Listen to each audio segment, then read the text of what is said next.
Mariah Ellison sat quietly in the third row, the only black girl in a physics class full of arrogance. When she corrected a small error in Dr. Holloway's equation, the entire room laughed. He called it a cute guess, but it exposed a fatal flaw in the professor's most cited theory, and what started as a joke would soon shatter his career. Before we deep dive into this interesting story, subscribe to our channel and tell us where are you watching from. Share in the comments below. The lecture hall at Cumberland University always smelled like chalk dust and burnt coffee. It echoed with the low hum of indifferent students and the clipped footsteps of overconfident professors. Tucked in the third row from the back, nearly camouflaged by the peeling green upholstery of her seat, Mariah Ellison sat with her shoulders slightly hunched and her spiral notebook balanced delicately on her lap. Her pen never stopped moving. Mariah didn't speak much. She didn't wear the latest campus styles or plaster her dorm walls with fraternity party flyers. She didn't join the after-class debate groups or huddle with the other engineering students in the lab lounge. Instead, she existed quietly on the margins of the university's physics department, unnoticed, uninvited, and more importantly, underestimated. Raised in the south side of Atlanta by a single mother who worked night shifts as a nurse, Mariah had learned early that survival meant making herself small. In classrooms dominated by loud voices and louder egos, she found power in silence, but inside that silence lived a storm of numbers, ideas, and equations that danced endlessly through her mind. Physics wasn't just a subject, it was her sanctuary, and unlike people, numbers didn't lie. At the front of the hall stood Dr. Vance Holloway, tall, confident, and relentlessly arrogant. A Harvard graduate with a reputation for ruthlessness, Holloway prided himself on making students squirm. His lectures were less about teaching and more about theatrics. Each sentence was delivered with a showman's flair. Each mistake by a student met with sarcasm sharp enough to draw blood. His fan base, mostly affluent white students who mimicked his arrogance, lapped it up. On this particular Tuesday, Holloway was scribbling on the board with the kind of flair reserved for magicians. The chalk screeched across the surface as he outlined a thermodynamic equation, one he'd lectured on dozens of times before. But today, something was off. Mariah's eyes squinted behind her wire-rimmed glasses as she scanned the formula. It wasn't just off, it was wrong. The mistake was minor, barely a misstep in the middle of a complex derivation. But to Mariah it jumped out like a red flag in a sea of white. She paused, hesitant. Her heartbeat pounded in her ears. "Raise your hand," she thought. "Just do it." And she did. Slowly, cautiously, her hand rose. Dr. Holloway, who was mid-stride pacing across the room, caught the motion in his peripheral vision. He stopped, narrowed his eyes, and turned toward the back. "Yes?" he asked, already dismissive. Mariah swallowed. The second coefficient in the entropy calculation. It's supposed to be negative, not positive. The room went still. Holloway blinked. For a moment no one spoke. Then, he laughed. Not just a chuckle. A full theatrical laugh that bounced off the walls. "Well, thank you for the guess, Miss Ellison," he said, emphasizing the word like it had a sour taste. "But maybe leave the math to the people with credentials." A few students snickered. Someone muttered, "Oof." Mariah felt her face flush. Her throat tighten. She looked down at her notebook, hoping the floor might open and swallow her whole. But she didn't argue. She didn't push back. She simply circled the equation again in her notebook and drew a small arrow pointing to the correction. Her pen continued, quietly, methodically. As the class ended, students poured out, high-fiving and mocking each other, their laughter lingering in the hallway. Mariah remained in her seat a little longer, waiting for the rush to pass. Holloway didn't spare her a second glance. She walked across campus alone, her notebook clutched tightly to her chest. That night in her dorm, she opened her laptop and ran the numbers again. Her correction wasn't just valid. It exposed a flaw in the model Holloway had built his most cited paper on. She couldn't believe it at first. It felt like sacrilege. But the more she tested it, the more the truth stared back at her. Holloway's equation assumed a closed system where entropy behaved predictably. But Mariah's correction, though it looked insignificant, restructured the entire outcome when applied to energy transfer in dynamic environments. It was a crack in the foundation. She documented everything. Her corrections, her revised model, her simulations. Quietly, she built a case not to embarrass Holloway, but because the truth mattered, even if she was the only one who saw it. Meanwhile, Holloway continued to strut through lectures, never once acknowledging her again. To him, she was a footnote.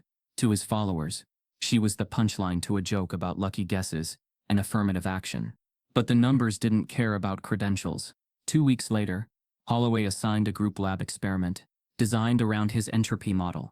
Students were to run simulations and measure energy shifts in unstable systems. It was meant to reinforce his teachings, a controlled reinforcement of his dogma. Mariah ran the simulation. Then she ran it again, using both his model and her own. The results were night and day. Holloway's model broke down under real-world variables. Hers adapted and predicted outcomes with uncanny precision. She saved the data. She annotated the anomalies. She printed graphs and charts, highlighting where his math failed. Her heart beat faster with every passing hour. She knew this was more than a correction. This was something else. This was the moment. Everything could change. But she told no one. Not yet. Because she knew that one misstep, one accusation of arrogance, could end her journey before it even began. She had seen it happen before. Black students who dared to shine too brightly in white academic spaces were often burned down instead of lifted up. So she waited. She listened. She watched. And all the while, her notebook filled with pages of quiet rebellion. She didn't know it then, but every line she scribbled would soon serve as evidence. Not just of intellectual brilliance, but of the system's failure to recognize it. Dr. Holloway's mistake on that chalkboard wasn't just careless, it would soon become the very crack that shattered his entire legacy. Cumberland University's physics department didn't need to put its culture in writing.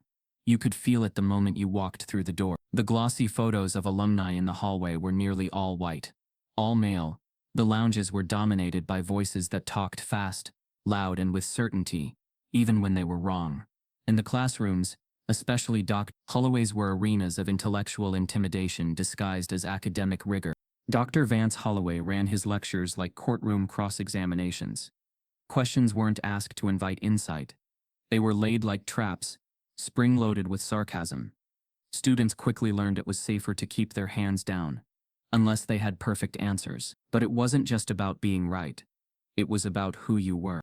If you were white, assertive, and carried yourself like you belonged, Holloway welcomed your ideas, even when they were half-baked.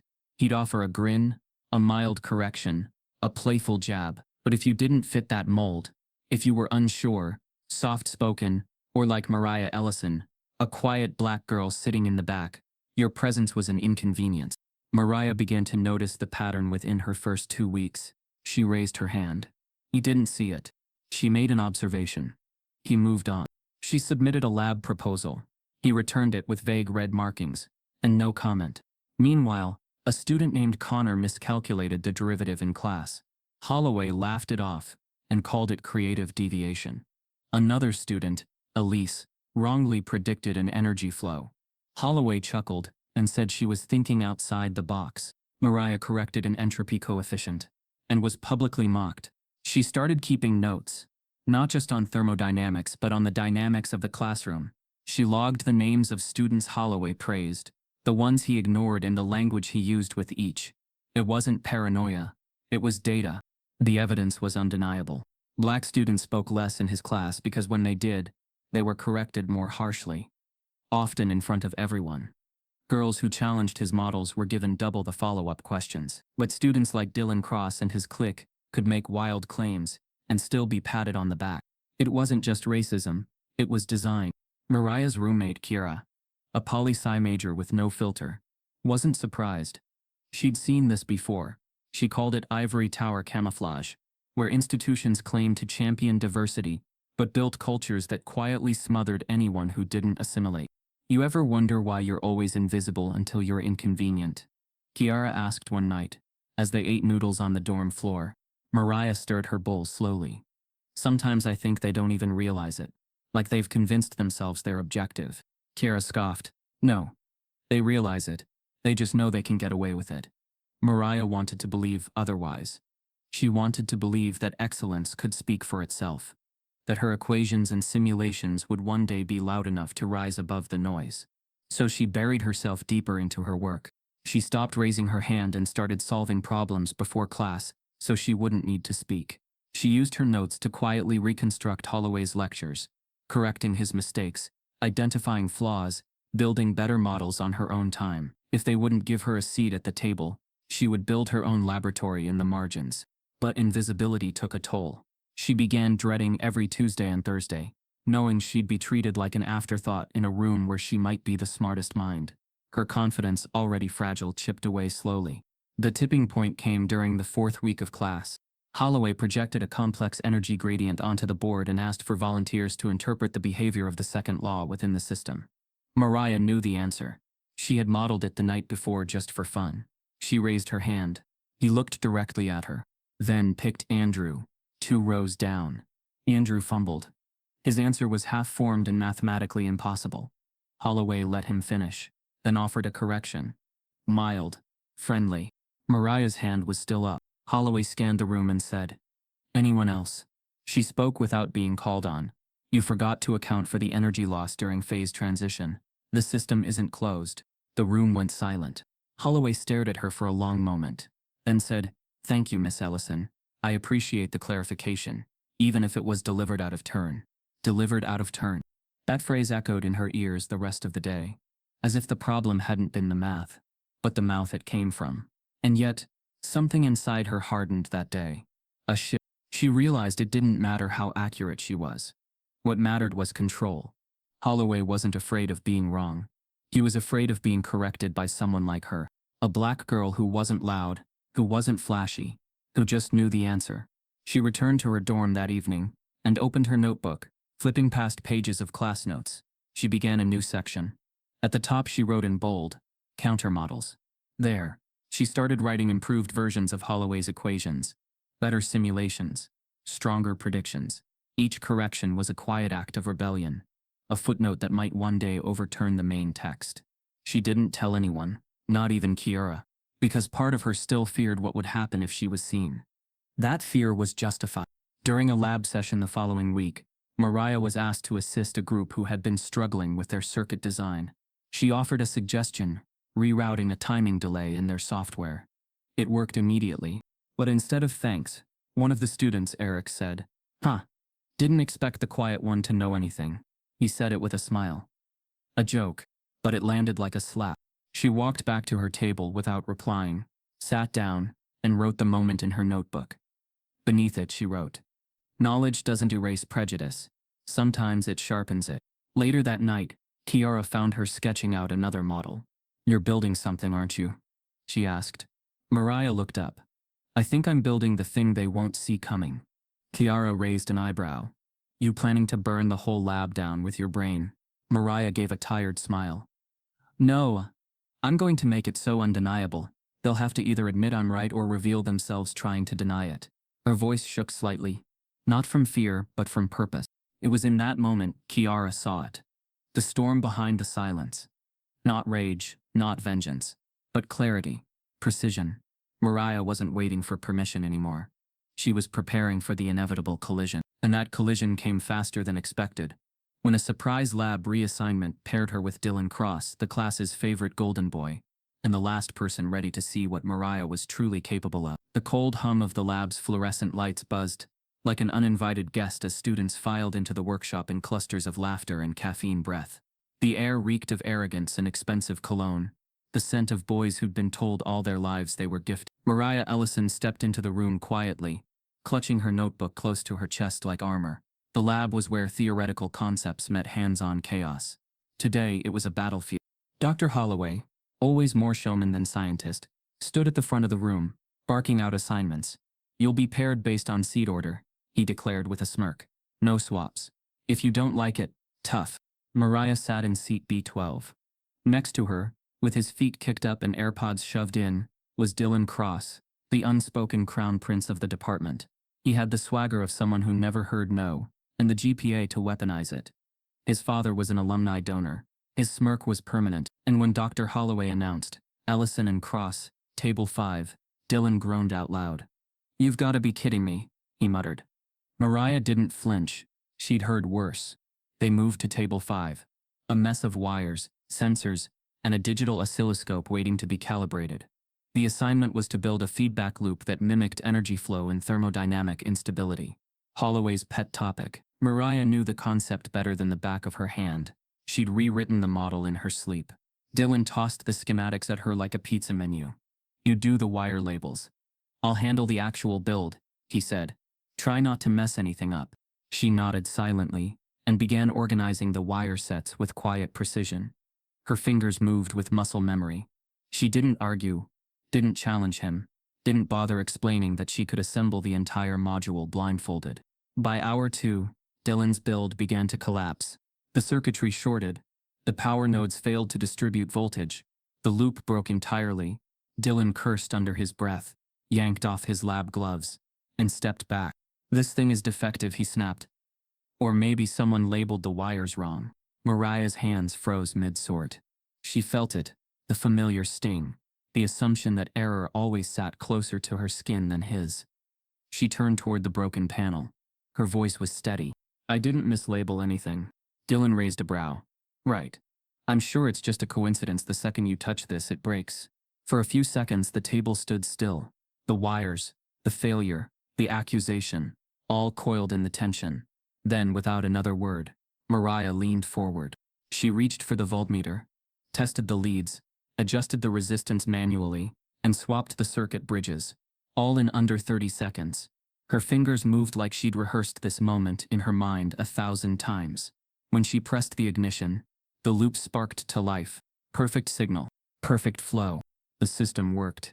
The digital readout pulsed green, the current stabilized, and the simulation completed in under 1.8 seconds. Not only had she fixed the circuit, she had optimized it, efficient beyond the lab standard. For a moment, Dylan just stared at it. His mouth parted slightly, like a boy watching his science fair volcano erupt without his help. Then, instead of shock or admiration, came something darker. What did you do?" he said. "You must have tampered with the simulator code. That's not how it's supposed to work." Mariah tilted her head. "I adjusted the impedance and ran your alignment through an inverse logic check. That's how it works when the design is correct." He laughed, short and bitter. "Yeah. No. You didn't fix this, you rigged it. Probably using some old code off Reddit." Her throat tightened. "You think I cheated?" Dylan stepped back, arms folded. "I think it's weird that a student who's never said a word all semester suddenly knows more than everyone. I don't know what game you're playing, but I'm not getting dragged down with you." Mariah blinked, her face unreadable. Inside, her pulse thundered. There it was, the assumption that a quiet black girl couldn't possibly be the genius. That brilliance, when worn on her skin, must be borrowed or stolen. Other students began turning toward their table. Dylan raised his voice a little, enough for others to catch snippets. "She rigged it," he said louder. "That's not a legit result." Holloway, overhearing from across the room, strolled over, his expression already condescending. "Problem?" Dylan gestured to the panel. "She manipulated the input code. There's no way this sim runs clean on first fix." Mariah stared at Holloway, then at the display, still green, still perfect. She knew defending herself might only make it worse. Her mother always said, sometimes they don't want your answers. They want your silence, so they can rewrite your story. But not today.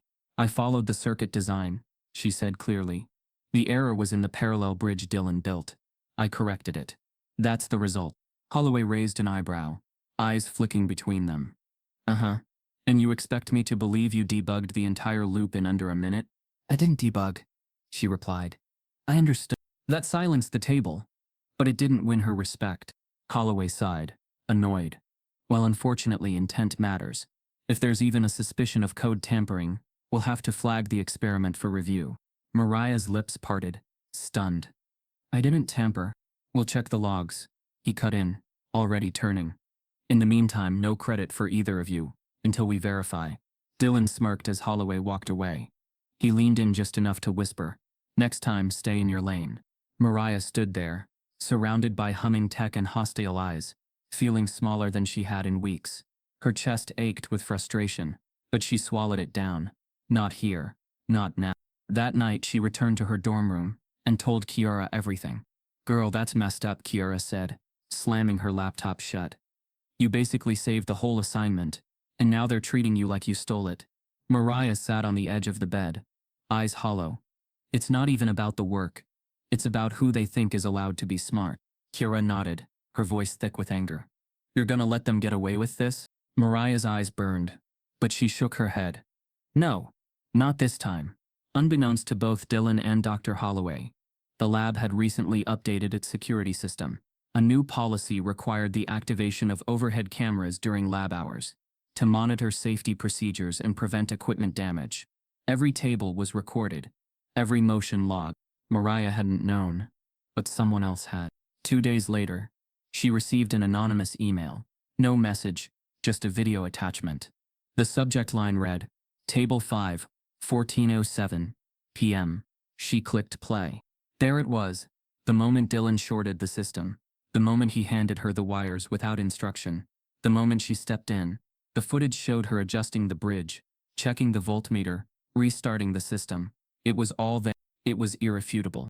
She forwarded the video to Dr. Holloway's inbox, copying the lab supervisor and the department chair.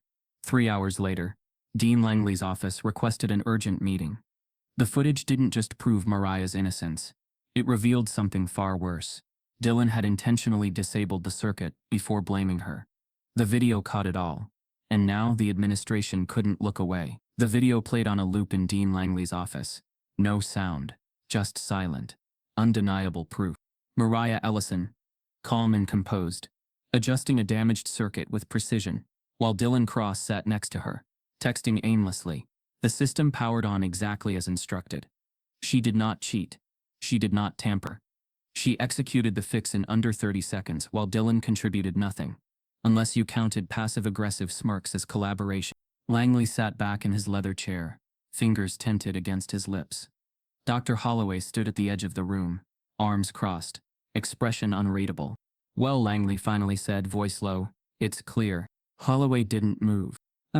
Langley continued, adjusting his tie. It's clear she knew what she was doing. The footage supports that. No question there. So? Holloway asked, his tone tight. Langley hesitated.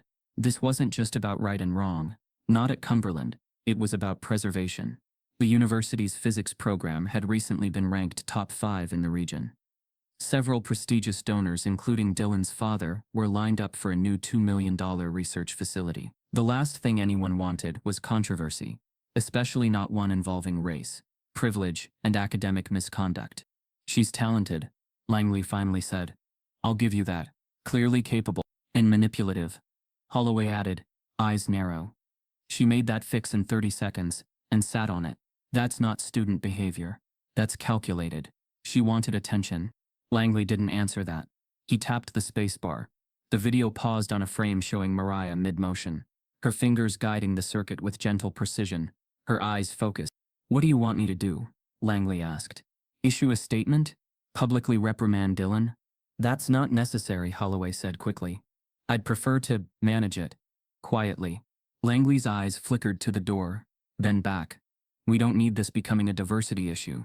That word hung in the air, like smoke. Diversity issue. It wasn't even about what happened anymore. It was about who it happened to, and how loudly she might respond. Talk to her, Langley said. Keep it off the radar. Reminder of the importance of cohesion. We can't afford tension in the department. Not now. Holloway nodded once, and turned to leave. Mariah received the email 2 hours later. Please report to Dean Langley's office at 4:30 p.m. today. The matter is non-disciplinary. You are not in trouble. She stared at the message, heart tight. Kiera read it over her shoulder and frowned. They're gonna spin it. Be careful. Mariah didn't answer. She closed her laptop and left without a word. The dean's office sat in a carpeted wing of the administration building, where the walls were lined with portraits of white men in suits and framed certificates from institutions like Yale and Stanford. As she waited outside the door, she could feel the weight of the space pressing on her chest. This was not built for her. Langley's secretary gave a tight-lipped smile and ushered her in.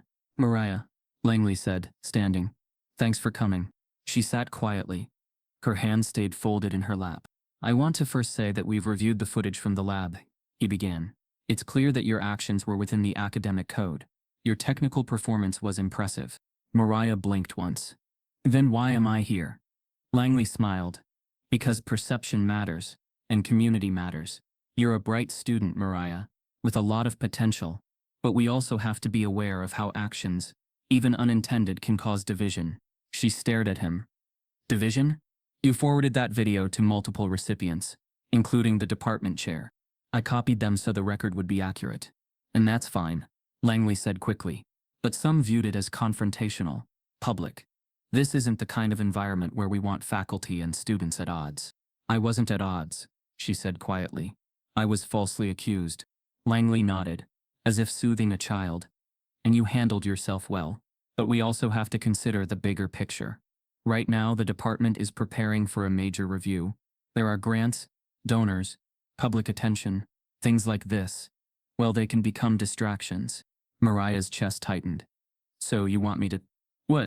Langley leaned forward slightly. Just keep your head down. Stay focused on your coursework. Don't escalate anything further. You're on the right track, Mariah. But there are politics here.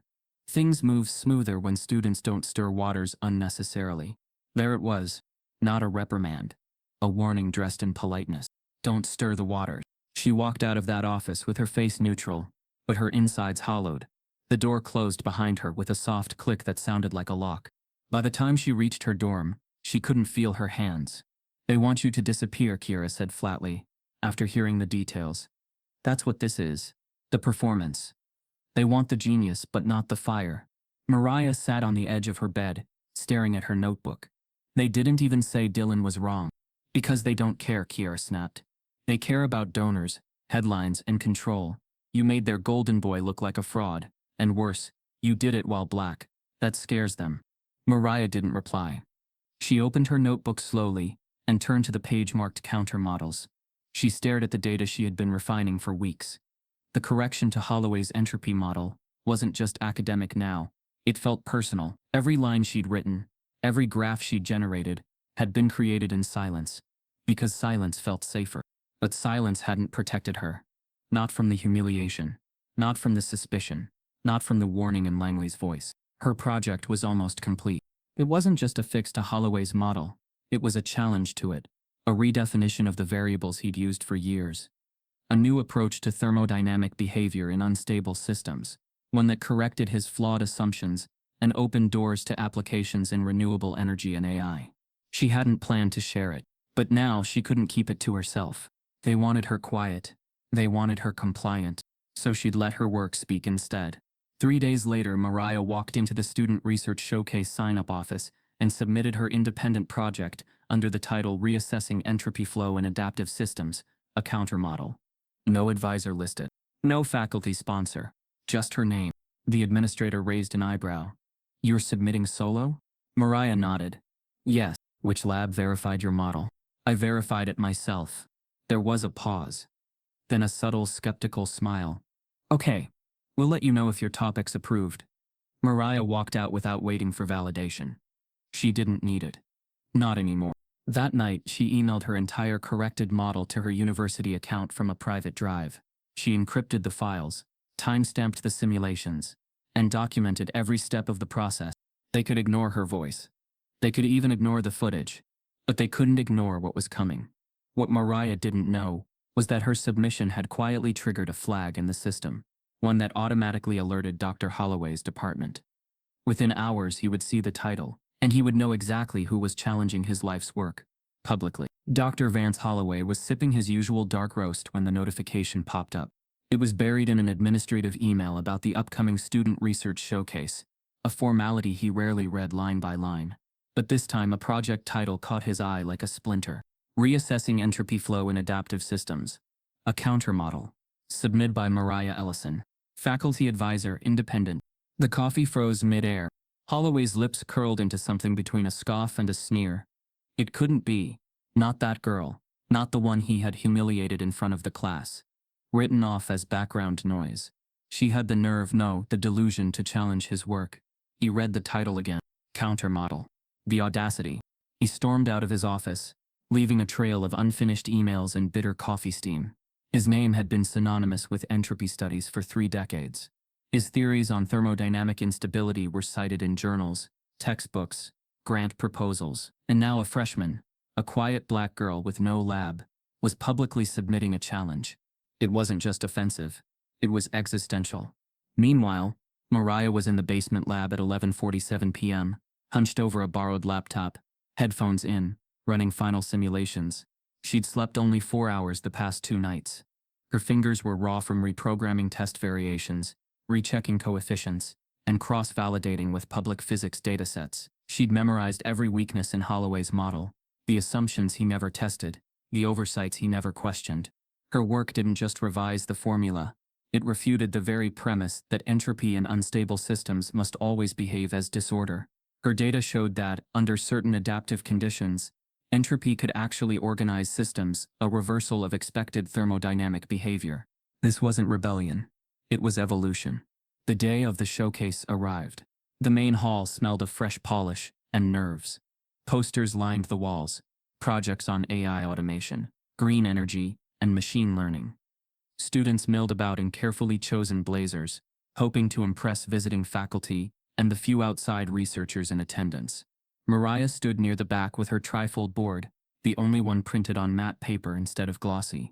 No school funding, no lab logo, no advisor to endorse her. Just her data. She wore her natural curls pulled back tight, her posture straight, and her name tag read clean. Mariah Ellison, class of... Students passed by her table, without stopping. Some glanced, shrugged, and moved on. A few read the word entropy, and muttered something about it being too niche. One group of seniors openly chuckled.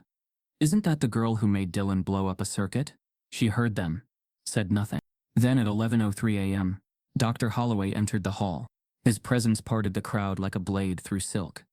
Students straightened, professors smiled nervously. He wore a suit that looked expensive, and a smirk that never quite faded. When he saw Mariah's poster from across the room, his smirk deepened. He approached slowly, stopping in front of her table. "Well, well," he said, loud enough for others to hear. "I see you've been busy." Mariah met his eyes. "Yes, sir." He glanced at the equations. "Entropy convergence via adaptive stabilization," he read aloud. "Bold claim. It's supported by simulation and scaled application," she said. "I ran over 300 iterations." His smile widened, but there was no warmth in it. "You know, Mariah," he said, tapping the edge of her poster, "this looks more like a YouTube thesis than real science. I'm sure TikTok would eat it up." A few students snickered nearby. Mariah's throat tightened, but she didn't look away. "The math is peer replicable," she said. "I've uploaded the full code and simulations. Anyone can run it." Holloway leaned in, voice dropping. "You're playing a dangerous game. Challenging a published framework? As a freshman?" Mariah didn't blink. "I'm not playing." He stared at her a beat longer, then chuckled. "Well, best of luck impressing someone." He walked away. For a few minutes, her booth was a desert. Then something unexpected happened. A tall, silver-haired black man in a slate-gray suit stopped in front of her table. He was flipping through the showcase booklet, the official one, and had a badge clipped to his chest that read Dr. Elston Carr, MIT Department of Physics. "Are you Mariah Ellison?" he asked. She straightened. "Yes, sir." He nodded toward her poster. "I've been looking for this." Mariah blinked. "You have?" Kerr stepped closer, scanning the math. "This model," he said slowly, "it's a derivative of Polanski's entropy reversal hypothesis from '08. But you've evolved it with active conditions. That's not undergraduate work." Mariah swallowed. "It's my independent study." He raised an eyebrow. "No lab support?" "No, sir." He nodded again, still reading. Her heart pounding. Kerr pointed to a specific equation. "You created this loop to isolate recursive entropy." "Yes, and you found stability at iteration. Sometimes 26, she said. "Depends on the system noise." He looked up and smiled, genuinely. "You're not just revising a model," he said. "You're challenging 30 years of entropy doctrine." Mariah hesitated. "Is that a problem?" He laughed softly. "Not for me. For Cumberland, maybe." She almost smiled. Kerr straightened and said, "Do you have your full notes?" "I do." "May I see them?" Mariah nodded quickly, pulling out the thick binder from beneath her table. She handed it over, careful not to shake. He flipped through it slowly, page after page of dense calculations, side notes, code, system logs, all in her clean, consistent handwriting. Behind them, other students began noticing. A few leaned over to see what was going on. Some recognized Carr's name and whispered, Dr. Holloway, standing by the coffee table, watched from a distance. Carr closed the binder gently. Mariah, he said, have you considered publishing this? Her mouth opened slightly. I thought about it, but I didn't think anyone would take it seriously. Well, he said, I'm taking it seriously. If you're open to it, I'd like to connect you with a few colleagues at MIT. We're reviewing submissions for an upcoming colloquium. You belong there. The words landed like thunder. Mariah nodded, stunned. Thank you.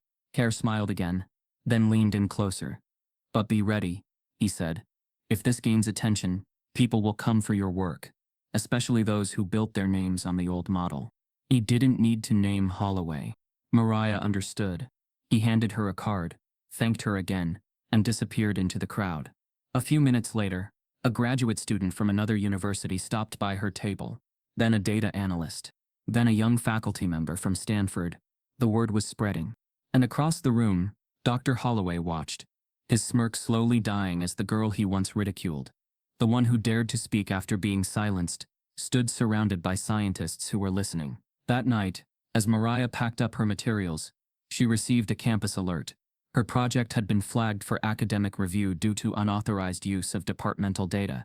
The charge had no merit, but it had a name attached to it, Dr. Vance Holloway. The email came at 6:12 hours before the campus fully stirred awake. The subject line was simple: follow up your showcase project. Mariah read it twice. From Dr. Elston Carr to Mariah Ellison. Body. Mariah, I've reviewed your full notes and ran 2 of your simulations independently. The results held. Your findings are not only valid, they are revolutionary. Would you be open to co-authoring a paper with me? I believe this work deserves to be presented to the larger academic community. Let's meet. Elston Carr, Ph. For a few seconds she sat frozen in her dorm chair, her fingers hovering above the keyboard. Her world had always been private, careful, silent. Now one of the most respected physicists in the country was asking her to step into the spotlight, to put her name on something official, on something that challenged everything Cumberland's physics department had built its name on. She typed back, yes, I'd be honored. The meeting was scheduled for Friday afternoon, in the faculty research wing, a place Mariah had never been allowed to step foot in, without permission. It was the part of campus with soundproof doors, keycard locks, and polished glass offices, the true inner circle. What she didn't know was that her meeting with Carr had triggered an alert. A junior staffer in the department had quietly forwarded the appointment calendar to Dr. Holloway. His reaction wasn't confusion. It was fury. When he saw Carr's name next to Mariah's, Holloway immediately marched into the department chair's office. This is inappropriate, he snapped. He's not her advisor. He has no business meeting with one of my students on my campus. Chairwoman Dalton, a cautious bureaucrat who hated confrontation, leaned back. Dr. Carr is a guest evaluator. He has full access during the showcase period. She submitted her project without an advisor. That makes her academically vulnerable. She didn't break any policy. She's publishing ideas that contradict foundational department research. My research. Dalton sighed. Then publish a rebuttal, Vance. But you can't block a meeting. But he tried. 2 hours before the scheduled meeting, Mariah received an email marked urgent from the campus faculty liaison. It claimed her appointment with Dr. Carr was unauthorized, an outside student protocol. She was asked to reschedule pending departmental approval. Mariah stared at the message, confused, until a second email arrived, this one directly from Dr. Carr. Ignore it. I've already cleared it with MIT's external affairs. The meeting stands. See you at 3 p.m. The office Carr was given was tucked near the back of the faculty wing. Mariah entered with a manila folder under her arm, heart pounding. Dr. Carr stood as she entered, offering a smile. Mariah, he said warmly. Glad you made it. I almost didn't, she said softly. I know, he replied, motioning for her to sit. But I've been in this game long enough to know when someone's trying to gatekeep genius. She handed him the folder. Inside were updated notes, annotated code, and a revised theoretical write-up. Carr read in silence for several minutes, flipping pages, eyes darting. This isn't just solid, he said finally. It's publishable. It's disruptive. In the best way. Mariah exhaled, not realizing she'd been holding her breath. I'd like to co-author this with you, Carr continued. But under one condition. She tensed. That your name comes first. Mariah blinked. But you're the senior author, the name, and you're the originator, he said. This is your discovery. Don't let this place convince you otherwise. A silence passed between them, thick with years of unspoken truths. Then she nodded. Yes. Carr smiled again. Then let's make it official. He handed her a draft contract and outlined the submission process to a top-tier physics journal. The first round would be a preprint on an open academic platform, giving other scientists access to replicate her data. When Mariah left the office, her feet barely touched the floor. She'd done it. Not through shouting, not through begging, through brilliance. But news traveled fast. Too fast. By Monday, whispers filled the physics building. Students passed each other in corridors, whispering about the freshman who got picked by MIT. Others speculated the paper had already been submitted. And Dr. Holloway? He was silent, but not idle. On Tuesday morning, Mariah was summoned again. This time by the Academic Integrity Committee. The email didn't offer details. It simply said her project was under formal review. Kiara stared at the screen, then at her. They're coming after you. Mariah felt like the air had been vacuumed from the room. For what? Kiara's voice sharpened. They don't need a reason. They just need a target. The hearing was held in a windowless conference room. 3 faculty members sat behind a curved table. Holloway wasn't present, but his fingerprints were on everything. Professor Danvers, a pale man with thin glasses, spoke first. Mariah, this committee has received a claim that your recent research submission contains work that may not be entirely your own. She blinked. Excuse me? Danvers cleared his throat. Specifically, there's concern that your entropy model draws heavily from internal departmental materials and unpublished frameworks developed within Dr. Holloway's lab. Mariah's stomach turned. That's not true. I developed my model independently. I never had access to his unpublished work. Yet you've challenged a theory he's been publishing for over 30 years, said Professor Green, frowning. And your version shares overlapping variables. Because physics has shared variables, she said, voice tightening. I used my own data. I have documentation, timestamps, drafts, simulations. We will be reviewing those, Danvers said coolly. But understand, Green added, if your work is found to be derivative without proper citation, the consequences could include suspension of academic privileges or expulsion. Mariah sat there, stunned. Everything felt surreal. One moment, she was being invited to publish. The next, she was on trial. Who filed the complaint? She asked. Danvers didn't answer. I deserve to know. Finally, the third faculty member, Professor Whitmore, sighed. Dr. Holloway submitted the claim. And there it was. The air left her lungs. She wasn't surprised, but it still hurt. She thought humiliation was the worst Holloway could do.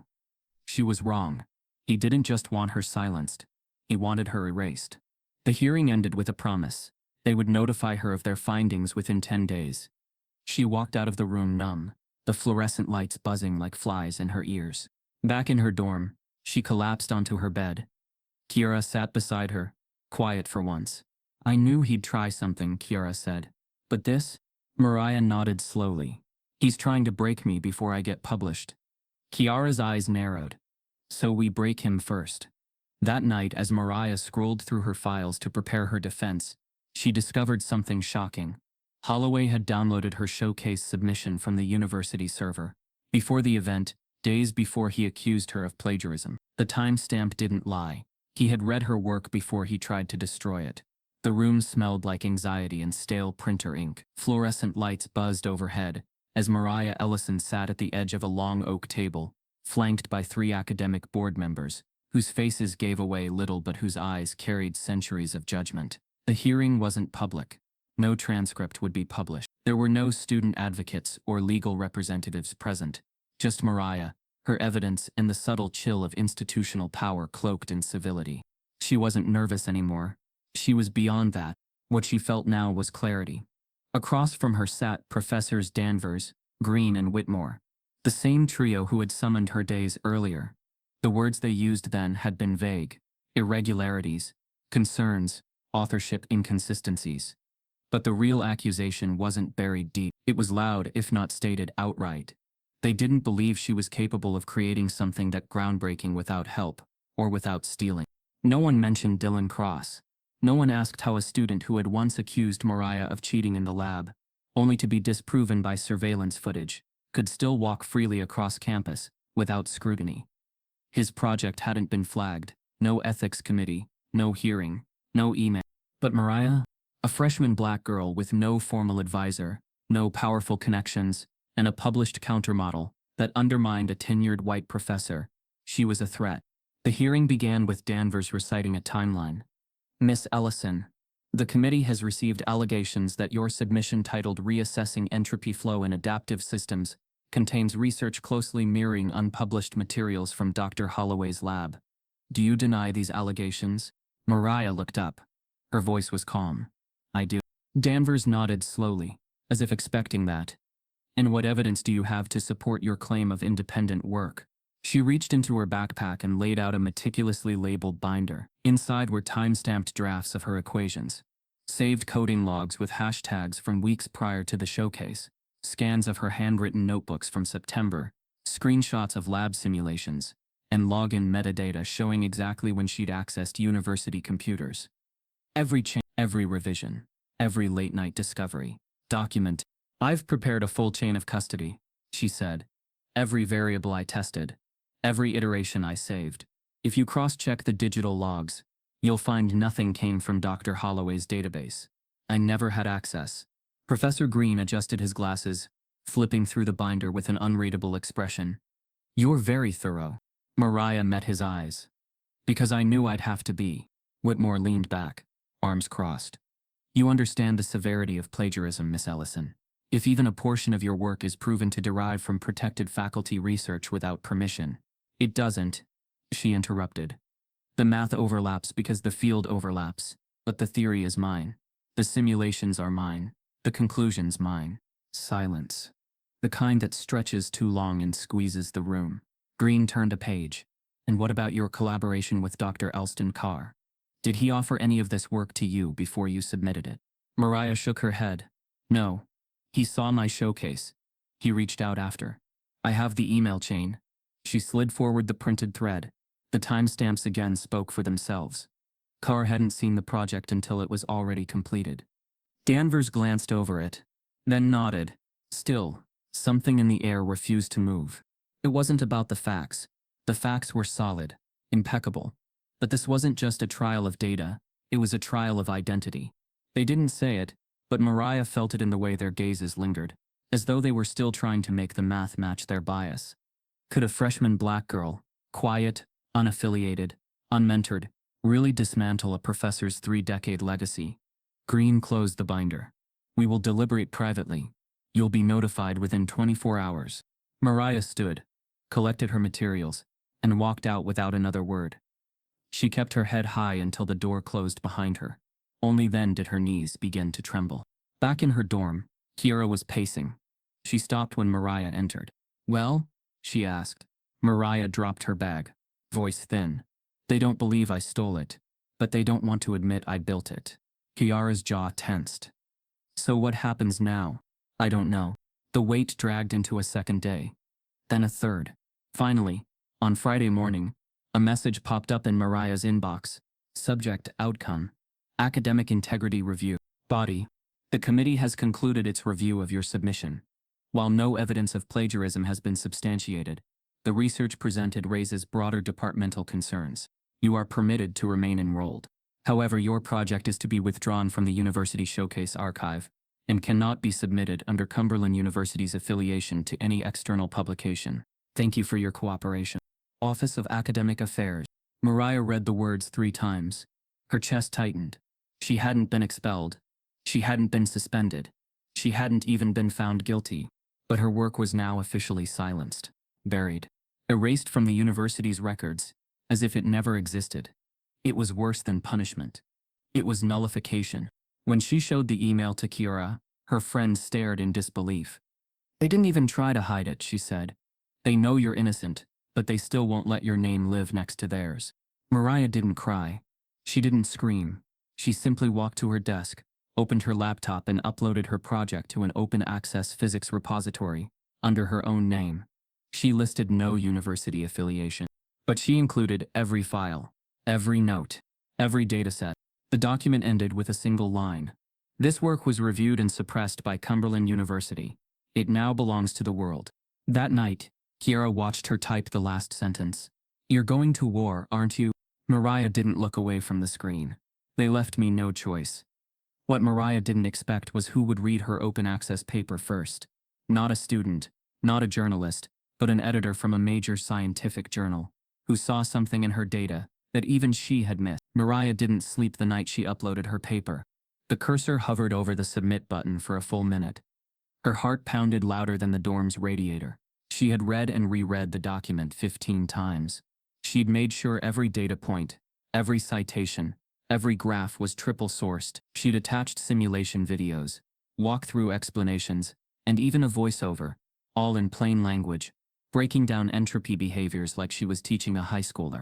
Because that was the goal now. Not to impress the institution, but to bypass it. She clicked submit on a small but respected open-access blog run by a physics enthusiast group known for spotlighting underrepresented voices in STEM. It wasn't Nature or Science, or even a university archive. It was grassroots, unfiltered, alive. She didn't use Cumberland's name. She didn't reference Dr. Holloway directly. But her footnotes included enough detail that anyone in academic physics would know exactly which theory she was rewriting, and whose legacy it challenged. The post went live on a Wednesday night. At first there was silence, 10 views. Then, 70. Then a comment appeared. Holy hell. This is tight. Why have I never seen this model before? By Thursday morning the site had crashed. By Friday the paper had been reposted to 3 different Reddit forums, picked up by a Black STEM Twitter page, and reblogged by a physics content creator with 1.2 million followers. Mariah's inbox began to flood. Requests to interview her, questions from students, invitations to appear on YouTube channels. Then came a tweet that would shift everything. A black in STEM. This freshman just flipped a 30-year thermodynamic theory on its head. She wasn't supported. She was silenced. And still she built it. Alone.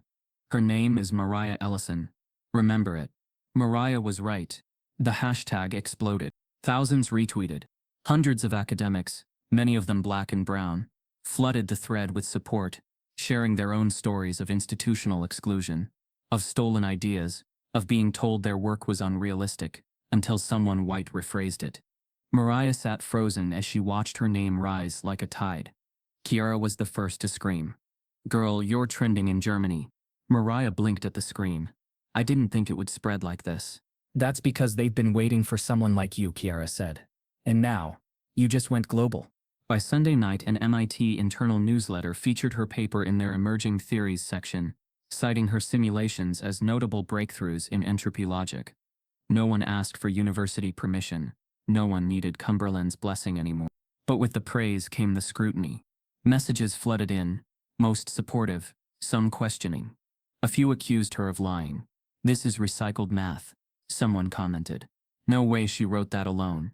Others sent veiled threats, one even suggesting her entire record would be re-examined. Then came the email, a cold, sterile PDF with the subject, Notice of Cease and Desist. It came from the law offices representing Dr. Vance Holloway. The letter was brutal in its precision. It accused Mariah of publishing materials derived from proprietary university research, and of violating institutional protocol by publicly distributing unverified scientific claims with reputational impact. In short, take it down, or face legal action. Mariah stared at the screen. Her jaw locked. Her hands trembled. Kiara looked over her shoulder. He's trying to scare you. That's all this is. It worked, Mariah said softly. At least for a second. But the second passed. She called Dr. Carr. His voice was calm but stern. You're not alone anymore. They want you afraid because they've lost control. Don't take it down. We'll handle the rest. He connected her with a legal support team, a nonprofit that defended black and minority scientists against institutional retaliation. Within 24 hours they issued a formal reply, citing academic freedom, independent authorship, and digital timestamp evidence that predated Holloway's claim. Mariah's paper stayed up. Then came the next twist. One of the nation's top tech podcasts, The Signal Curve, contacted her for an interview. They wanted to feature her story. Not just the science but the silencing. Mariah hesitated. Public speaking terrified her. But Kiara grabbed her hand. You can't let him write your ending, she said. This is your voice now. The interview aired 2 days later. It was raw, honest. Mariah spoke about the moment she realized being right wouldn't be enough. About the meeting with the dean, the ethics hearing, the ban on her research. The host, visibly shaken, asked, "If you could say one thing to the people who tried to bury your work, what would it be?" Mariah looked into the camera. "I didn't come to Cumberland to be tolerated. I came to build, and if they won't let me build here, I'll build somewhere else." Louder. The clip was reposted by Ava DuVernay, then by Serena Williams, then by the official account of NASA. The downloads on her paper surpassed 600,000 in less than a week. Every scientific forum buzzed with her name. But so did every troll. The threats escalated. One message read, "You're setting dangerous precedents. You're destabilizing trust and tenure." Another, "If she can rewrite the rules, what's next? Canceling Newton." The racism was no longer covert. It had teeth now. Mariah installed new locks on her dorm room door. Campus security increased patrols.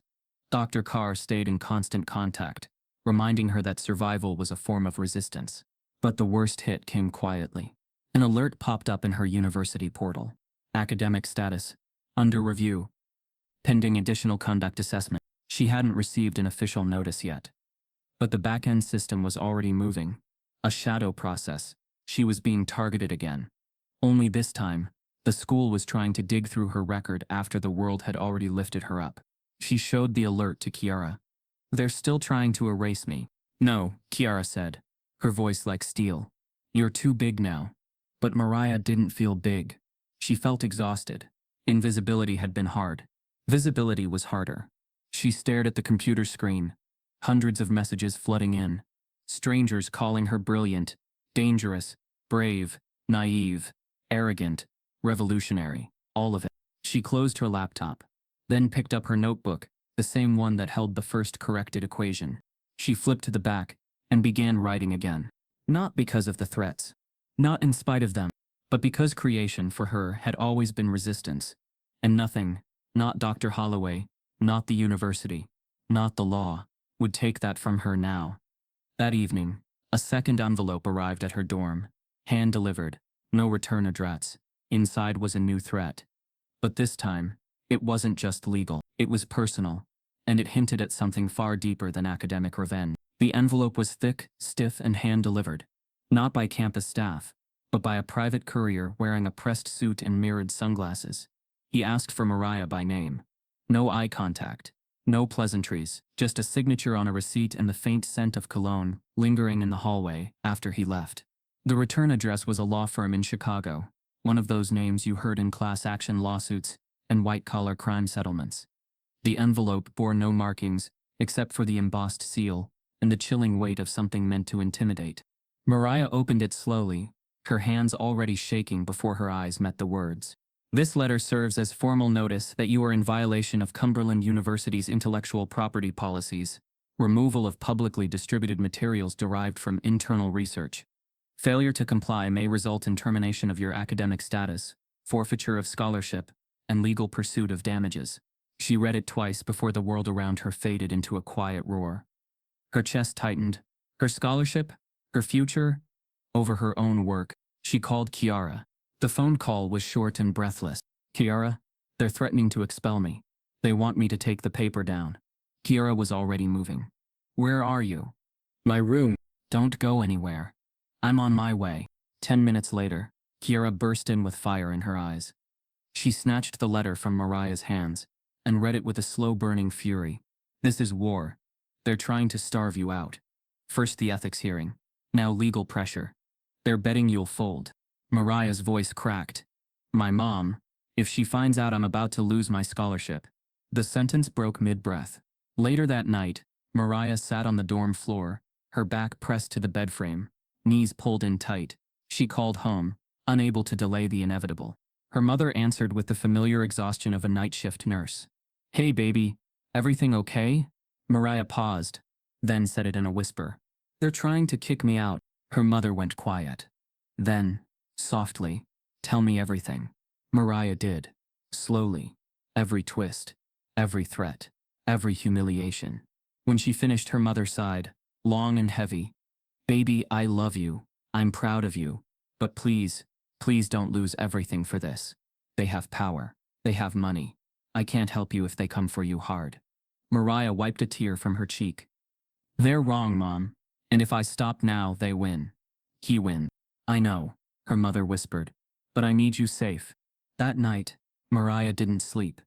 She stared at the ceiling, the shadows above her shifting like ghosts. Every achievement now felt like a threat to her survival. Every step forward was met with a leash. The next morning, she reached out for help. Not from the school, not from any advisor. She emailed the Black STEM Legal Defense Coalition, a group Kiara had found online, known for defending minority students and professionals who faced institutional retaliation. She didn't expect a fast response. She got a reply within 3 hours. The subject line was direct. We've seen this before. You're not alone. They scheduled a video call that same evening. On the screen appeared 3 faces, 2 attorneys and 1 digital forensic analyst. All black, all sharp, all deadly calm. We reviewed your case, said Tasha, the lead counsel.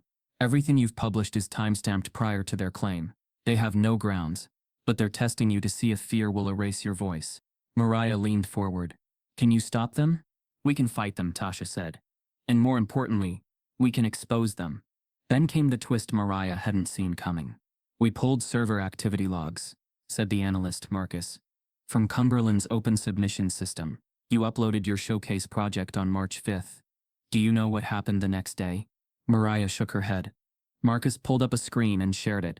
On March 6th at 2:12 a.m., a faculty account accessed your file. Guess whose? Her stomach dropped. Holloway? Correct. But he claimed he hadn't seen my work until after it went viral. He lied. Marcus clicked through more screenshots. And it gets worse. After accessing your file, Holloway exported a PDF version of your paper and forwarded it from his university email to a contact at a tech firm in Palo Alto. Mariah stared at the screen in horror. He tried to sell it? Tasha leaned in. We're still tracing the correspondence. But the recipient works for a company developing entropy-based AI energy systems. The kind of work your model would disrupt. Or power. Mariah felt the room tilt. He accused me of stealing, so he could steal it first. That's what cowards do, Tasha said. But now we have proof. They laid out the next steps. A legal countersuit for defamation, breach of academic duty, and attempted intellectual theft. They would file cease and desist orders against Holloway and demand the university conduct a formal review of his actions. But Mariah would need to stand tall. Again, publicly. We can fight, Tasha said. But your face is now tied to something bigger than you. Mariah nodded. Slowly. I'm ready. They drafted a public statement. 3 days later, it went live. Mariah posted it across every platform. I did not steal my own work. I will not take it down. What I built was the result of months of research, testing, and independent validation. Dr. Holloway accessed my file before he accused me. He tried to erase my name and profit from my work. I am not afraid anymore. The truth belongs to me. Screenshots of the internal server logs were attached, redacted but undeniable. The internet exploded. Support poured in. Again. But this time, it was different. Now tech firms began contacting her. One startup offered her a research grant. Another offered her a full-time role. Scientific journals requested interviews. Several professors published open letters condemning the university's response, calling it a modern academic lynching of a rising black scholar. And Cumberland? They went silent.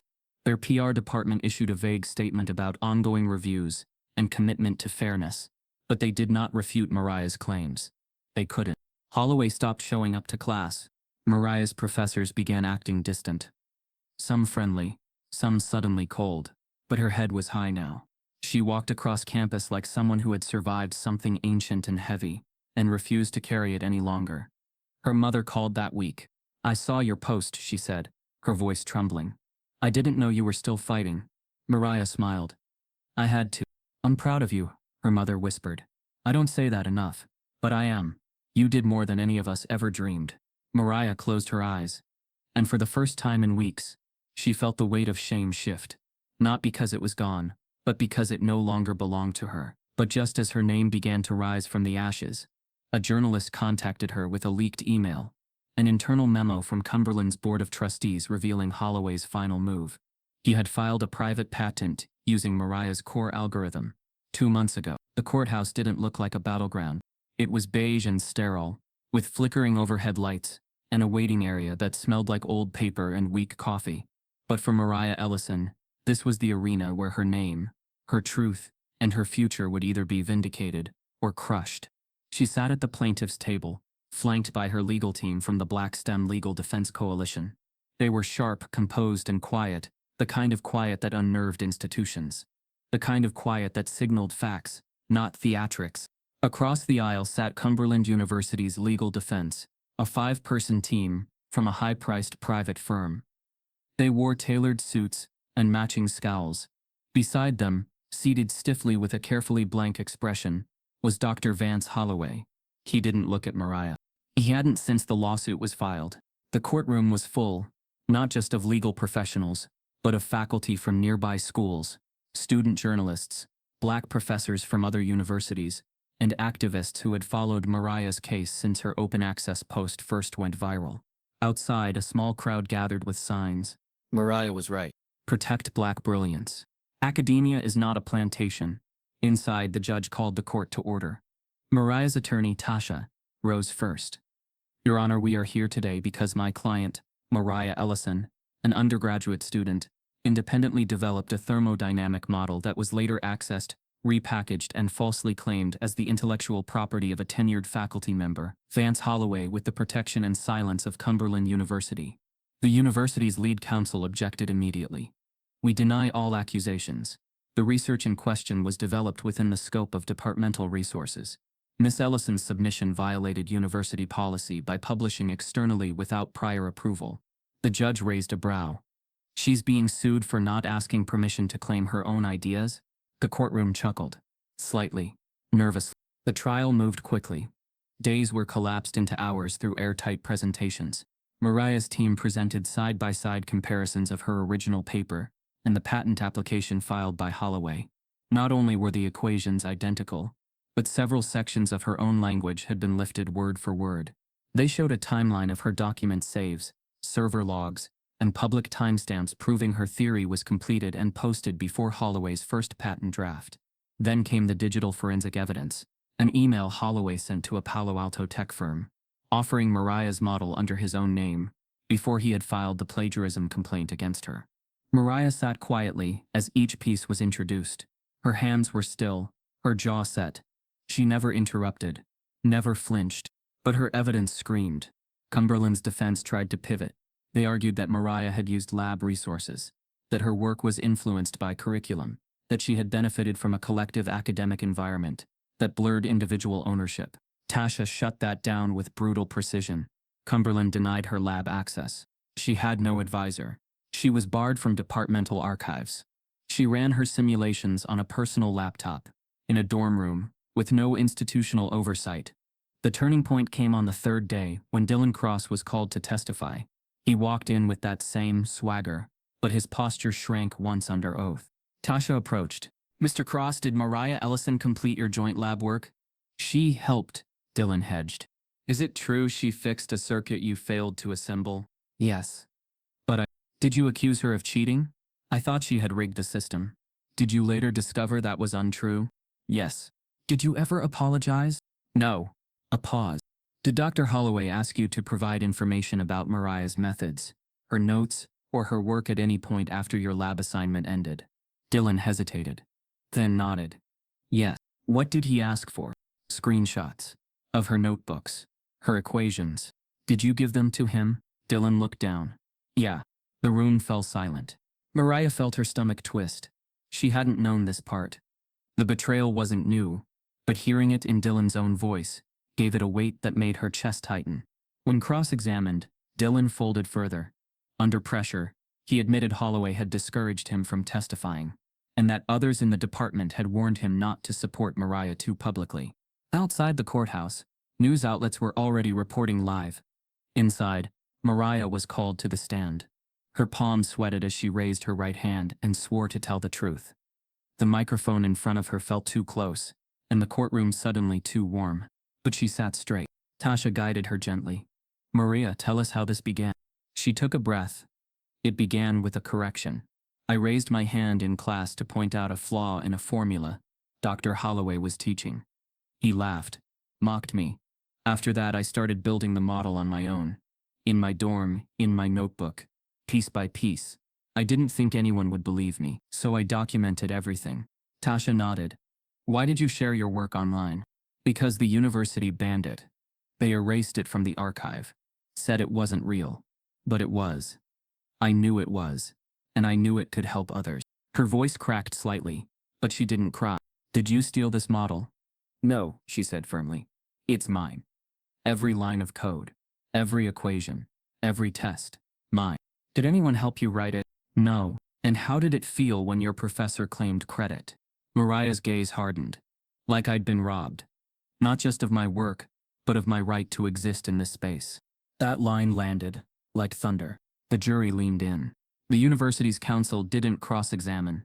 They didn't dare. By closing arguments, the defense's tone had shifted, no longer denying Holloway's access to the model, but downplaying its importance. A student contribution, exaggerated by online media, they claimed. An unfortunate misunderstanding. But the court wasn't blind, and the jury wasn't deaf. They had seen the timeline, the screenshots, the betrayal, the silence, the erasure, and they had heard Mariah, soft-spoken but unshakable, walk them through a system that had been rigged to never expect someone like her to win. The judge dismissed the session with instructions to reconvene the following day for deliberation. As the courtroom cleared, Mariah gathered her binder. She had barely stood up when one of her attorneys tapped her shoulder. You're not going to believe this, he said, phone in hand. An email had just arrived. Subject line, urgent. I need to speak with Mariah Ellison. I know what Holloway did. It came from a campus server. The sender was listed only as anonymous depth whistle at cmbl.eu. The email's second line read, I've been part of the cover-up, but not anymore. I have the recordings. The email came at 2. The subject line, I can't stay quiet anymore. The sender, anonymous depth whistle. It was brief. Just 2 lines. I've been part of the cover-up, but not anymore. I have the recordings. Mariah stared at the message, blinking hard. The room was dim, her laptop screen casting a pale glow across her face. Kiara sat beside her, still dressed in sweats, eyes wide. Who is it? Kiara whispered. I don't know, Mariah said, but they've attached a zip folder. For a full minute, they didn't move. A zip file from an anonymous source could mean anything.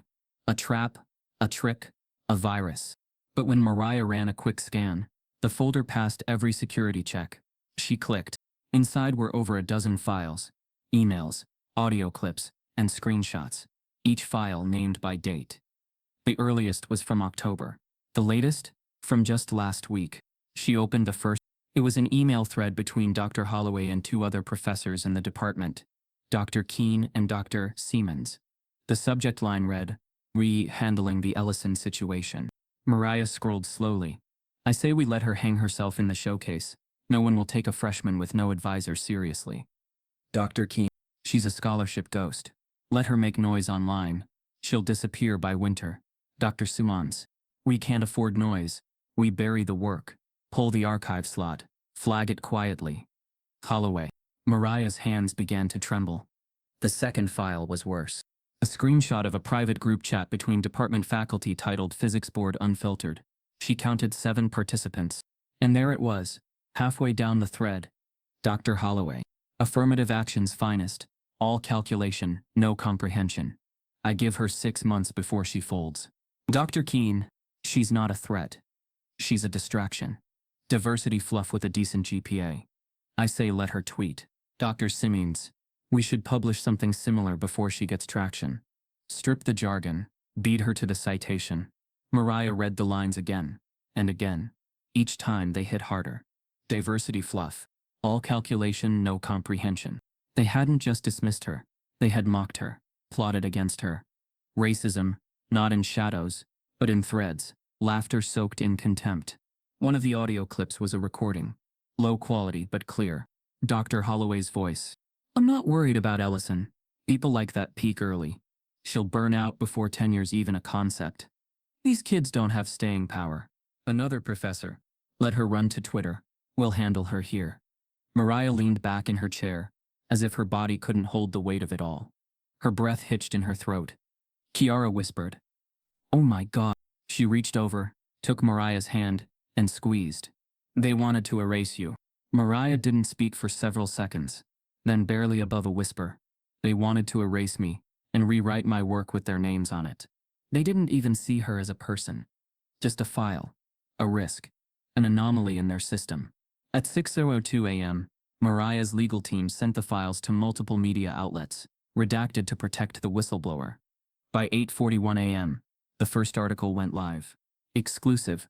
Racist group chats reveal attempt to silence black female scientist at Cumberland University. By noon, burying brilliance was trending on Twitter. Major news networks ran segments on the case. Anchor panels read aloud the emails, the quotes, the chat logs. Students held sit-ins on campus. Professors at other universities published open letters of solidarity. The American Physical Society issued a statement calling the leaks a catastrophic breach of ethical and academic conduct. The university scrambled. President Langley issued a tone-deaf press release expressing deep concern and a commitment to reevaluation, but it only added fuel to the fire. Students weren't interested in reevaluation. They wanted removal. A national petition surfaced, started by a group of black physics PhD candidates. It demanded Dr. Holloway's immediate resignation, an independent review of the department, and full academic reinstatement of Mariah's work. It hit 100,000 signatures in 24. And just as Mariah thought the whirlwind couldn't twist tighter, her phone buzzed with a number she didn't recognize. Area code 617. She answered. Mariah Ellison? The voice asked. Yes. This is Dr. Nadine Chen from MIT's Center for Applied Thermodynamics. I'd like to formally invite you to Boston next week to present your work. Our faculty has been following your case closely. We believe your model has real potential for integration into our quantum research. Mariah didn't speak at first. Her throat caught. Dr. Chen continued. This isn't a guest visit. It's a direct offer. A 5-year fully funded research fellowship under our Early Innovators program. No tuition. No politics. Just science. Maria blinked. You're offering me. Not because of the noise, Mariah. Because of the numbers. Your model works. And no one else dared to see it until you forced them to. When the call ended, Mariah stood in silence. Kiara stood too. Was that who I think it was? Mariah nodded slowly. MIT. Kiara's jaw dropped. MIT. 5 years, Mariah whispered. A fellowship. No strings. She didn't cry. Not then. Her mind was too full. Of betrayal. Of vindication. Of all the nights spent writing in silence while people plotted to pretend she didn't exist. That night, Cumberland's Board of Trustees met in an emergency closed-door session. The next morning, Mariah received an alert from the university portal. Dr. Vance Holloway has been placed on indefinite academic suspension pending investigation. It wasn't justice. Not yet. But it was a start. That afternoon, she received another message from the whistleblower. No name. Just text. I didn't speak up to be a hero. I spoke up because you never stopped showing up. Even when they tore you apart, you kept creating. That's the part they feared. They don't fear loud. They fear consistent. Mariah didn't reply. But she saved the message. Because in a world that kept trying to define her limits, she'd become something else entirely. Undeniable. As Mariah prepared her presentation for MIT, she received a private encrypted file from a trusted journalist. Inside was a confidential deposition, a former university board member testifying under oath that Holloway had falsified data in multiple grant proposals and had been protected for years. The verdict came down on a rainy Tuesday morning. Outside the courthouse, the sky hung gray and heavy, but inside, the silence was electric. As the judge read the decision, Mariah sat frozen, her fingers clenched around the edge of the plaintiff's table. She had won. The court ruled that Mariah Ellison was the sole originator of the entropy counter model. Holloway's actions were deemed a clear violation of academic integrity, and Cumberland University was ordered to pay damages, issue a public apology, and most symbolically, retract Holloway's name from the university's research registry. The courtroom didn't erupt. It didn't need to. Mariah's quiet, still presence at the center of that room said more than any celebration could. She didn't cry, but her eyes shimmered with the weight of every notebook page, every sleepless night, every moment she'd been told to shrink herself. Kiara squeezed her hand tightly as Tasha smiled beside them, victorious and fierce. Outside, press waited with microphones, but Mariah walked past them without stopping. She had said everything she needed to say in court. Her proof had spoken. Her truth had stood.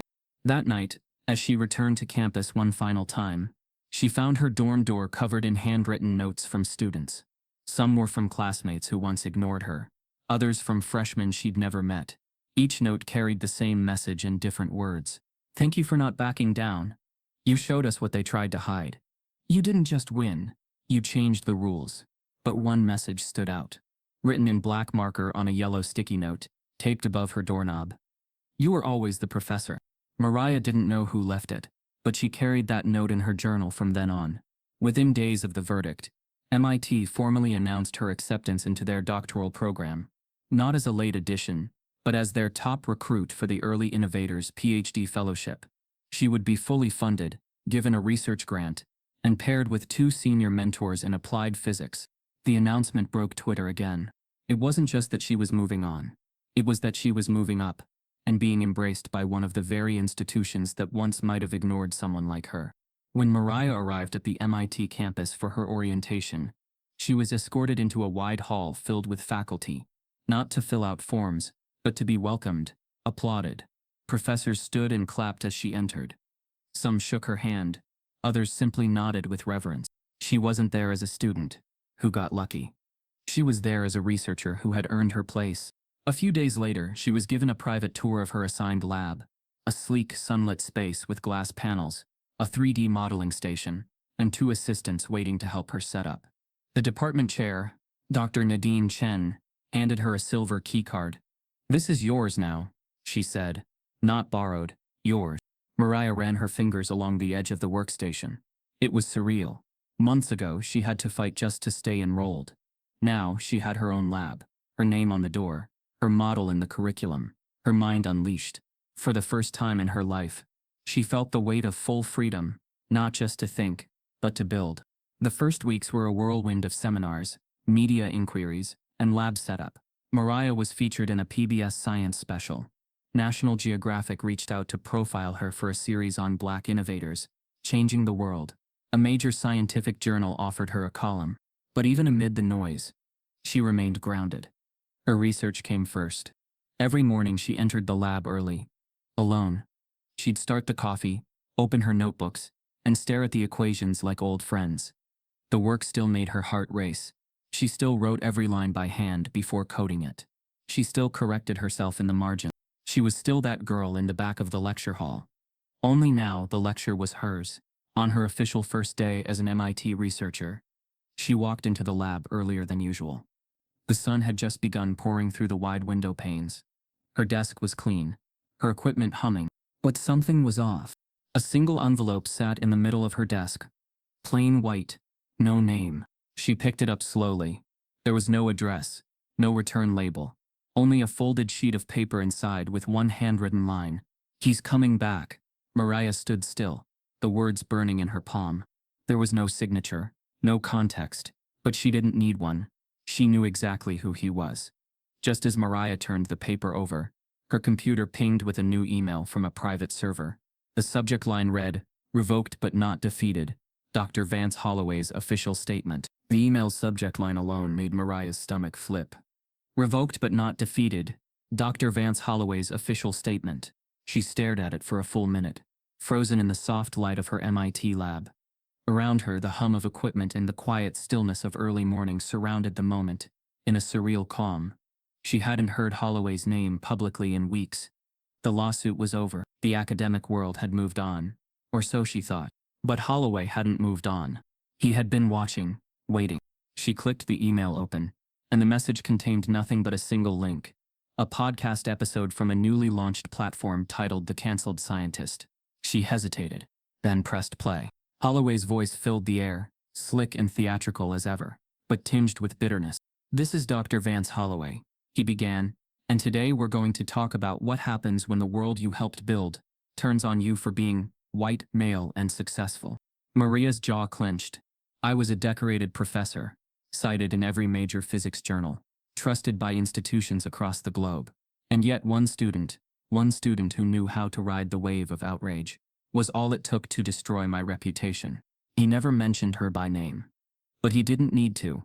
The implications were sharp, deliberate, and soaked in venom. We're in an age now where science isn't about the truth anymore.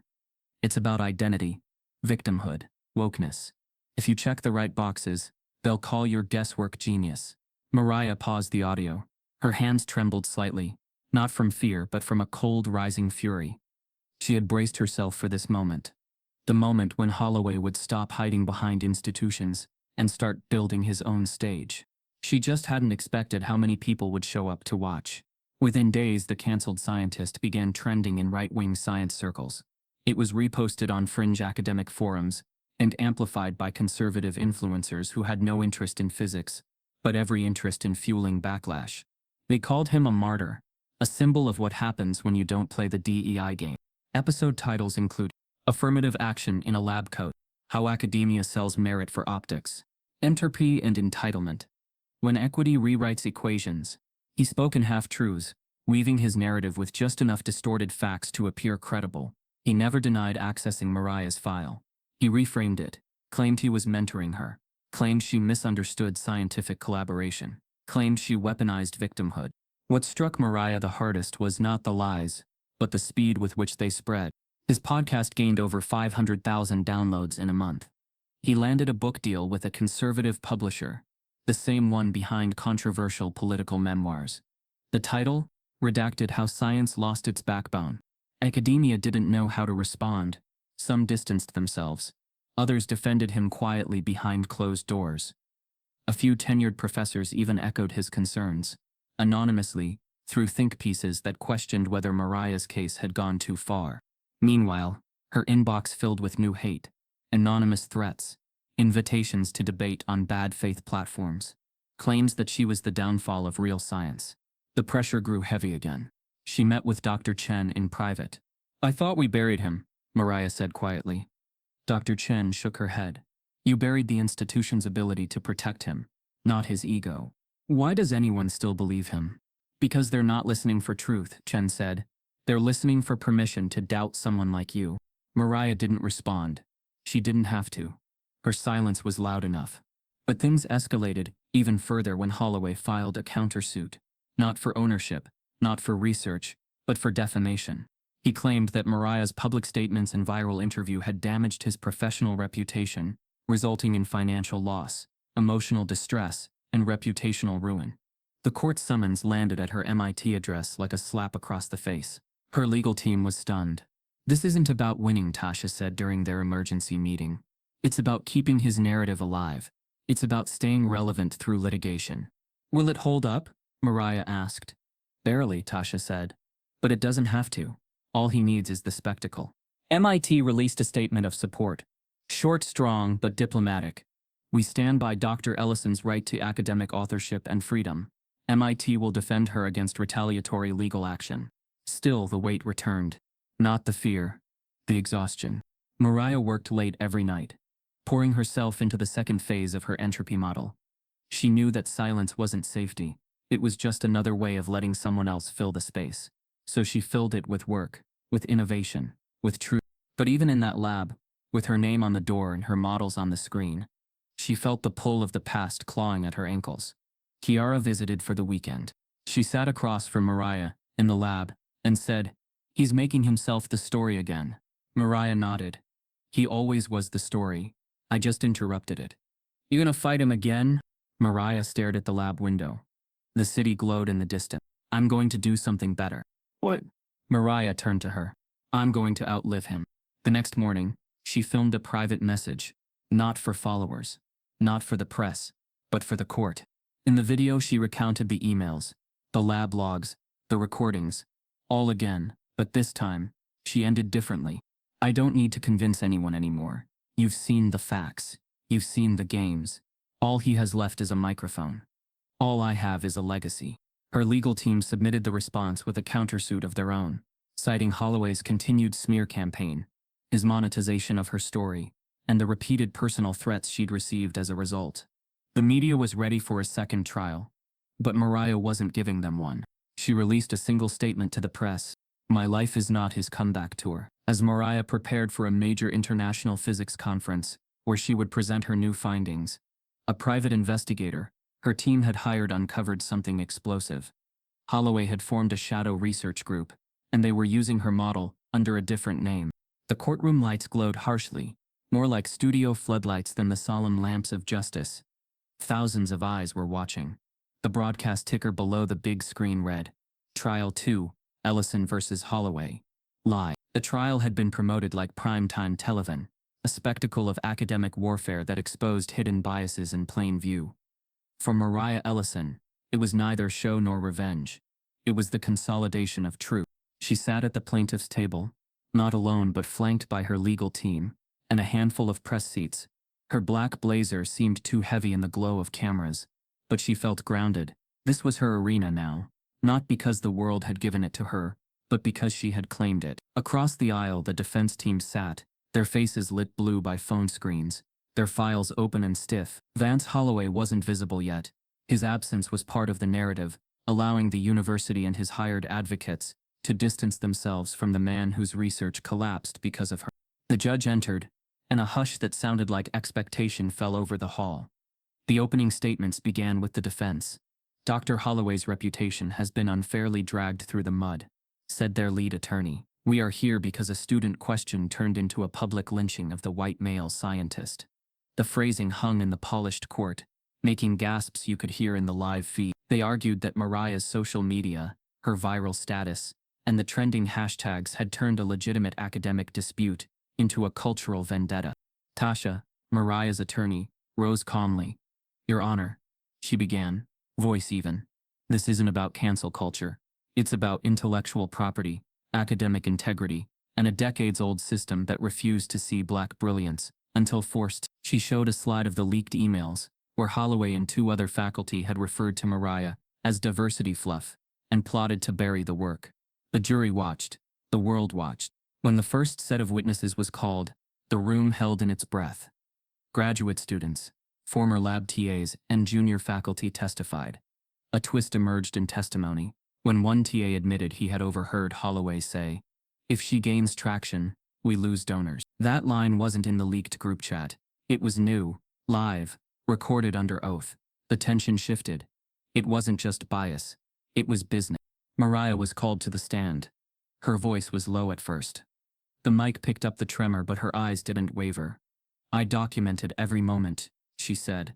I have saved notebooks dated before I even registered for research credit. I ran simulations while working double shifts at my mother's expense. I built every iteration in this dorm room, in a university that ignored me until I forced visibility. She displayed her laptop login times, lab system access logs, and a printout of the anonymous email that exposed the group chat. The courtroom screen flickered with her evidence. While one of the defense lawyers smirked and asked, Miss Ellison, did you anticipate going viral? Her voice steady, Mariah replied, I anticipated being ignored. So when I was seen, I refused to vanish. Her words echoed in thousands of living rooms. She didn't need triumph. She needed justice. The defense strategy shifted. They brought in Holloway's supporters, donors, alumni, former students. They painted Holloway as a pioneer, a victim of modern identity science and social media mobs. They tried to turn Mariah's success into a liability, implying that her fame was unfair advantage. They questioned her boarding school experiences, her scholarships, her extracurricular discipline. It was subtle, it was intentional, it was familiar. Late in the morning, a surprise witness took the stand, a mid-level university official from the archives department, previously unmentioned. Under pressure, he admitted that several archived priority slots were changed by Holloway's lab. Within days of Mariah's submission, her project had been moved from the public rotation and hidden behind locked files. The official's voice cracked when he said, I didn't understand what I was seeing until I realized it wasn't about her work. It was about preserving his. That admission blew the roof off the defense's narrative. As the day wore on, cameras panned the courtroom. Tweets scrolled on a live feed. On one screen, Black genius wins again. Mariah was right. On another, our university's silencing the next Einstein.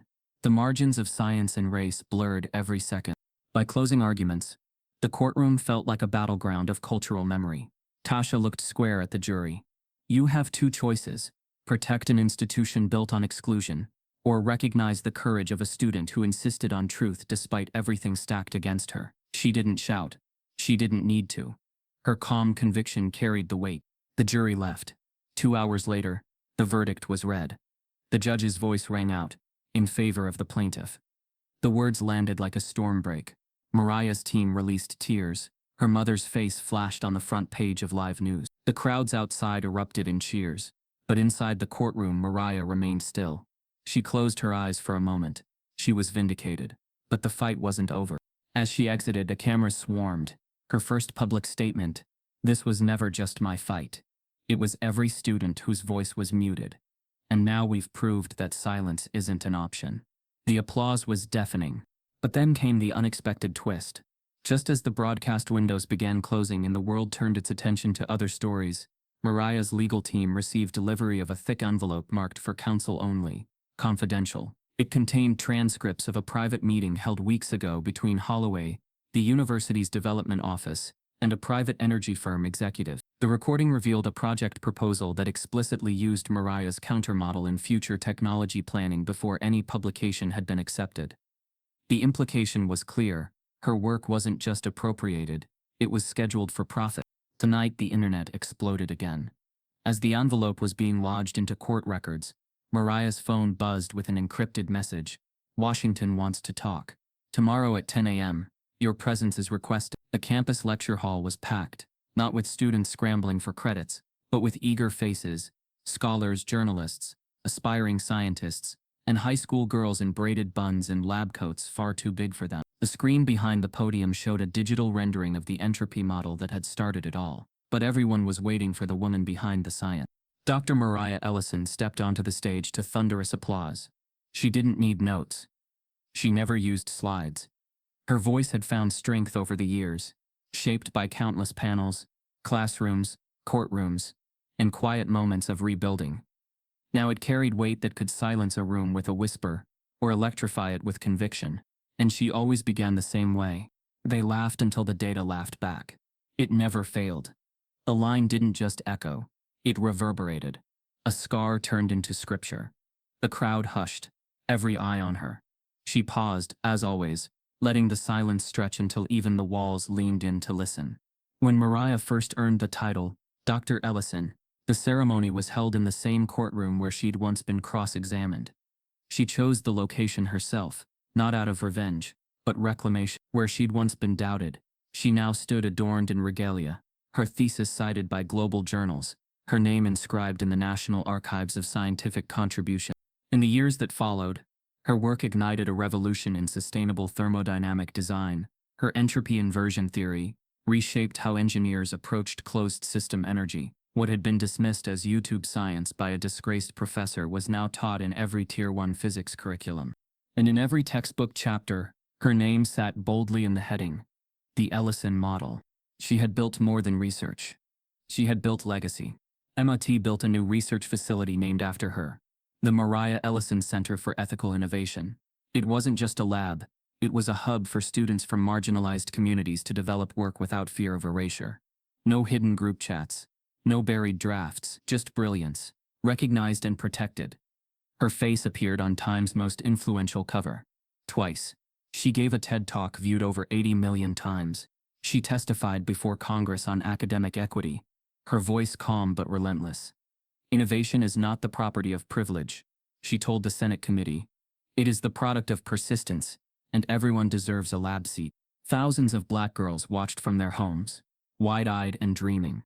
Enrollment in STEM programs at HBCUs skyrocketed. Scholarships in her name were launched. She personally mentored high school seniors from underrepresented zip codes, many of whom went on to present at national science fairs carrying her signature motto, "Proof is louder than prejudice." And what of Dr. Holloway? He faded into obscurity, slowly, then all at once. His podcast lost traction after advertisers pulled support. His book was quietly dropped by his publisher when evidence emerged of ghostwritten chapters using Mariah's phrasing. Again, his attempted return to academia was blocked by student protests. His once decorated profile was now a redacted memory. A cautionary tale, not a citation. When his obituary finally appeared, buried in a side column of a small local paper, it made no mention of awards, lectures, or groundbreaking theories. It said only, "Vance Holloway, retired physicist." The silence was deafening. Mariah never celebrated his fall. She never needed to. She understood something deeper. The true defeat wasn't in losing a job. It was in losing the ability to rewrite history. And history had chosen her. In one of her most famous lectures at Oxford, she addressed the crowd not as a genius, not as a symbol, but as a witness. "I was never the anomaly. I was the warning," she said. "What happens when a system gatekeeps itself into extinction? When it rejects brilliance because it arrives in brown skin and a quiet voice?" The auditorium had gone silent. She'd paused, then said, "That's not a glitch. That's the algorithm." Years passed, but the fire never dimmed. She continued to publish, advise governments on green tech policy, and host a science-based podcast called Proof Over Power. She wasn't just a scientist, she was a cultural force. And yet, in every lab she entered, she still carried the original notebook, the one from her freshman dorm, with worn edges and faded ink. The same one Holloway had once tried to plagiarize. The same one the university had tried to erase. It sat on her desk as a reminder, not of pain but of precision, of where she started, and who she always was. One night as she left a summit on energy reform, a young girl ran up to her with a crumpled binder and teary eyes. "I want to be like you," the girl said breathlessly. "But my teacher says I'm not logical enough." Mariah knelt and looked her in the eyes. "Logic isn't the absence of emotion," she said softly. "It's what happens when you turn pain into equations." The girl blinked. Mariah smiled. "They'll tell you to be quiet. Be undeniable instead." The girl nodded. And with that, another spark was lit. In her 60s, Mariah received a handwritten letter from the president of a small southern university. It read, "We're renaming our physics building in your honor. Because you didn't just change science, you changed who gets to do it." But accolades were never the goal. What mattered was that somewhere, right now, a young black girl was sitting in a lecture hall, raising her hand without fear. And this time, someone was calling on her. And every time Dr. Ellison took the stage, she said it again, that line that once got her laughed at. They laughed until the data laughed back. If you've ever been overlooked, silenced, or told you didn't belong, this story was for you, because Mariah's fight wasn't just hers. It's still happening in classrooms, boardrooms, and courtrooms every day. Type yes if you believe Black brilliance deserves to be seen. Subscribe if this broke your heart and opened your eyes.